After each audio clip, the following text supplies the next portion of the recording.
What else do you need in life? Well, you have a heartbeat sound. Get rid of the logo. I think my... Oh, actually... Oh, I lost my subscription. No way. Correction.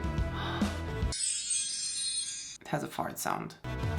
Okay, moving on. Never did that, probably never will. Or actually I did that, I'm lying. Never again. This is Daniela and welcome back to another episode of Moving Friday.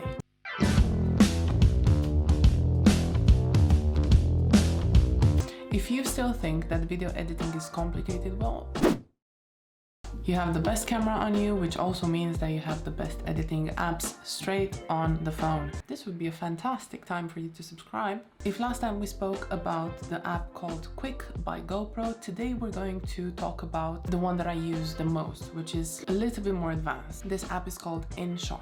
This is one of the few and only apps that I've paid for. So today, throughout the interface, you're going to see a few more filters. I cannot remember for sure which ones are included in the free version. However, this was my main app even before I paid for it, so I was happy with the options it gave me beforehand as well. Again, I'm going to my gallery, finding a video that I would like to edit, which is this one, share it into InShot. First thing I do is get rid of the logo. I think this was one of the annoying features in the free version, that when you click the X to remove the...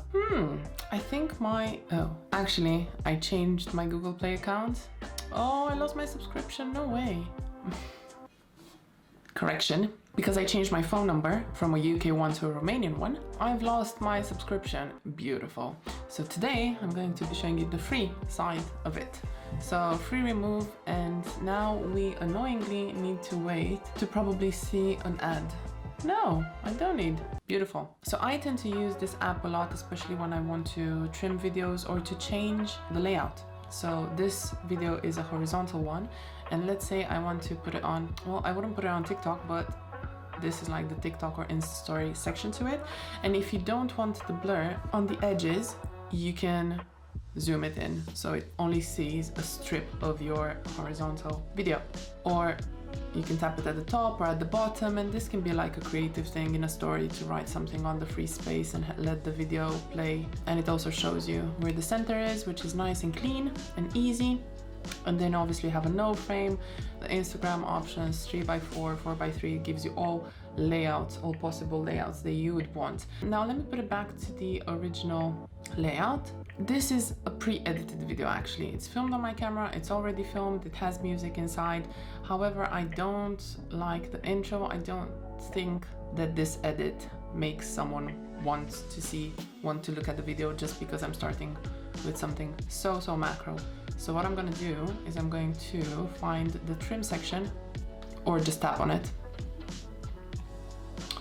and take it closer in. See what I'm doing? Okay, otherwise there's a pre-cut option. It changed the name, sorry. It wasn't a trim, they changed it to pre-cut, and then you have the trim, cut, and split. Now, the trimming allows you to stretch it in or out. The cut allows you to cut more than one side, see? So I can choose.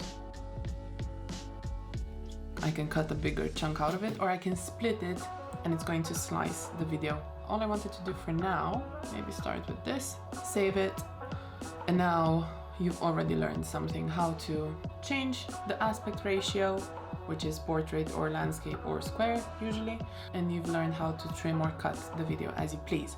Now let's go a little bit through other features. Let's go through the menus. So you've had the canvas, the one that we went through, then you have the music option. Now this app is beautiful because it allows you to record a voiceover. So once you tap record, you know, you can narrate what's happening in a video, and that's beautiful. You can add a song to it, and also it allows you to extract the audio from the video, from another video. I think these options are more advanced and they can help you produce whatever kind of content you would like to produce. You can use the audio in the video, audio in another video, audio that the app gives you, audio in your library, or voice effects. So that's beautiful. Let's see the effects. Let's go into popular. I haven't used these ones. Oh my gosh, you have sound effects.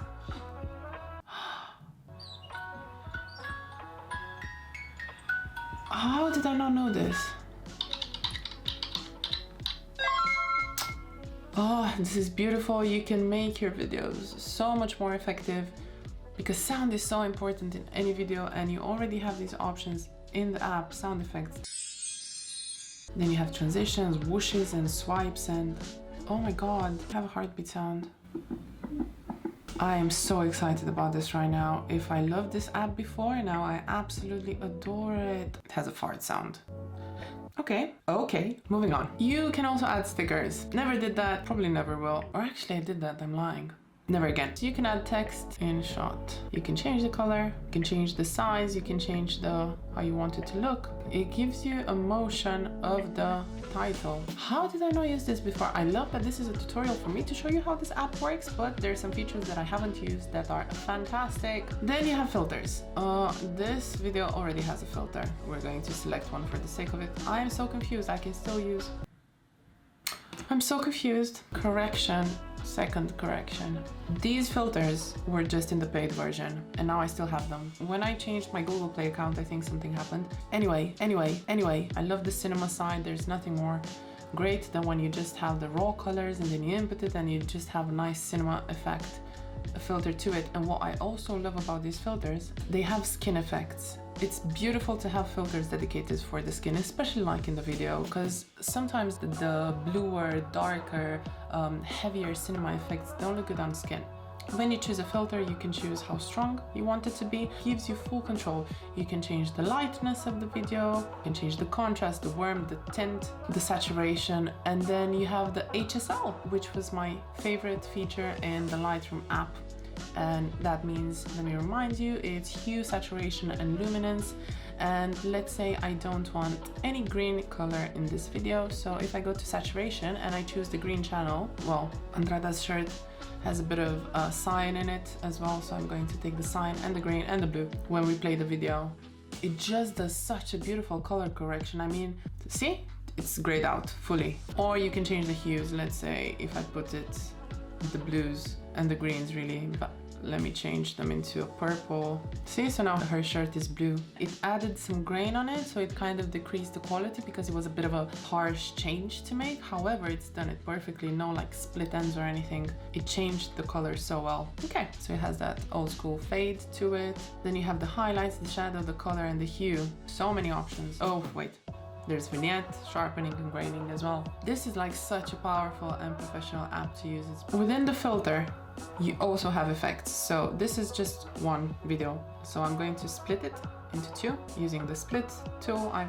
Now I have two chunks and you can see there. Oh my gosh, this update is beautiful. It shows you where your clips and then a new one starts, which is the place you should insert a transition. And what a more intuitive way to teach someone where to place a transition than where it should go. So you can tap on it and it goes over and over again. This is crazy powerful. You've got the basic, the super and the glitches. Let me make a more obvious one, see?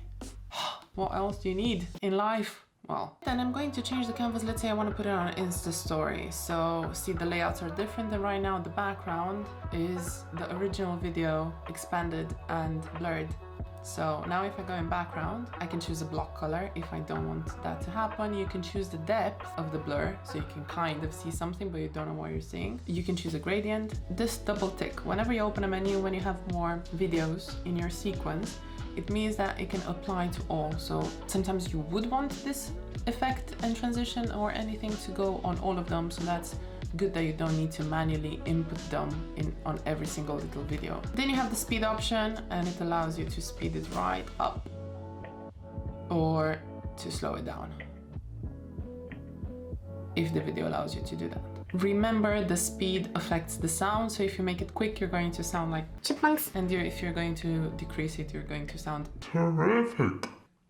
You can duplicate the video in case you want to repeat something. You can obviously rotate it. Unlike the Quik app, this is a bit more advanced. So Quik is very user-friendly because it doesn't even like talk to you in terms of canvas and aspect ratio and filter. It kind of gives you very basic settings for you to understand it, even if you don't know the terms. Whereas InShot, it gives you such advanced options, such professional options. You can do anything in this app and make it look fantastic. I hope that these 2 episodes helped you understand that video editing is not intimidating, is very easy to do, and you've got all the tools in your phone for free.